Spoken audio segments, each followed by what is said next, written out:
I think the reality with Harris is that she's really providing a lot of continuity with the Biden administration. And we know kind of what his policy mix has been about. It's about fighting monopolies.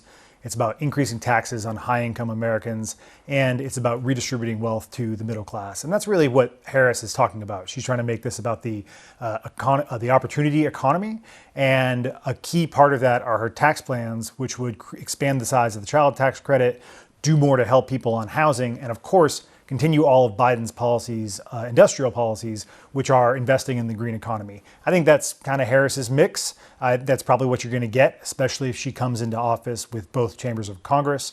And, her challenge is that it's just not resonating with people right now who continue to have questions as to whether or not she has a plan at all and what the details of that plan are.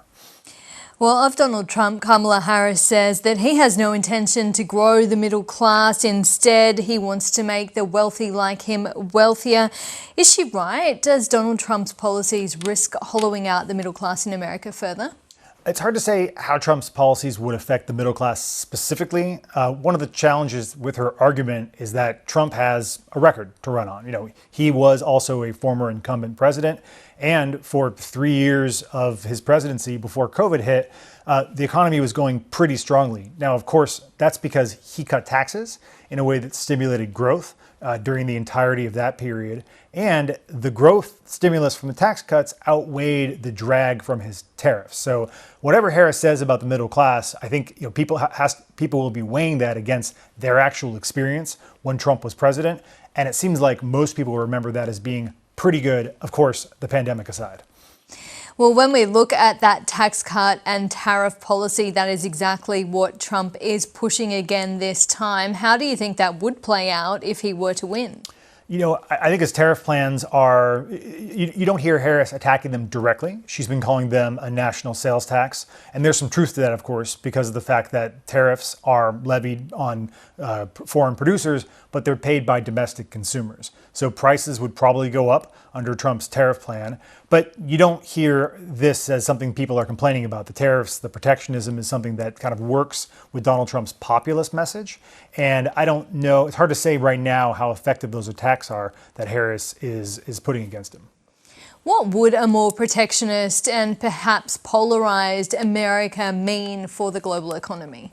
I think you have to look at the mix of Trump's policy, which are continuing large deficits, fewer immigrant workers coming into the country, and higher tariffs, all of which are, of course, inflationary.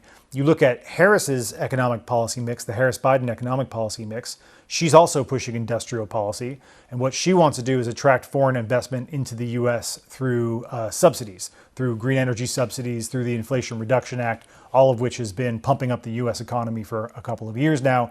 Trump's industrial policies are around raising barriers, but both of them are fundamentally about bringing capital and jobs back to the U.S. This could be good for the domestic economy, but it probably comes at a cost to the global economy, and it has inflationary impacts. So the dollar, which of course feed into monetary policy and interest rates.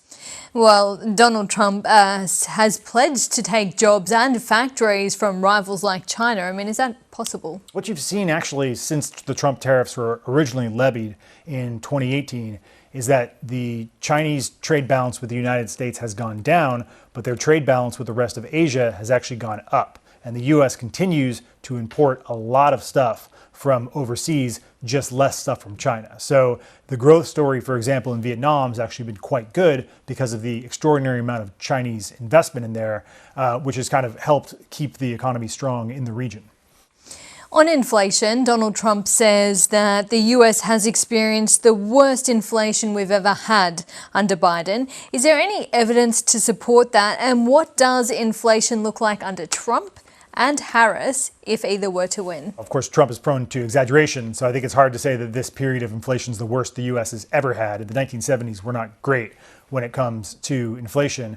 Harris's policies, probably the status quo. You don't get a big additional stimulus coming out of a Harris fiscal plan. And she's not doing anything to raise barriers to foreign goods or workers. Trump's is the opposite. You probably would get a little additional fiscal stimulus, greater barriers to foreign workers and capital, which probably is a more inflationary mix on balance. So is there more of a risk of rates going back up under a Trump administration? Yeah, I think the Fed has to look at how the market takes in this policy mix and whether or not inflation expectations would rise under a Trump administration. With, in our conversation with clients, that seems like that's how they're thinking about this. And if you see those inflation expectations start to rise, then the Fed, of course, would respond. And that could mean the end of the Fed cutting cycle, potentially a reversal with early hikes sometime next year. Of course, we're not there yet. We have to get to November. When we look at the latest Reuters Ipsos poll, it finds that Harris has a 47% propensity to win versus 40% Trump. What scenario should investors be preparing for if there is a Harris presidency versus if there is a Trump presidency again? Well, one scenario that's on the mind of a lot of investors is in the immediate aftermath of the election, the potential that Trump once again disputes the results of an election that he's lost.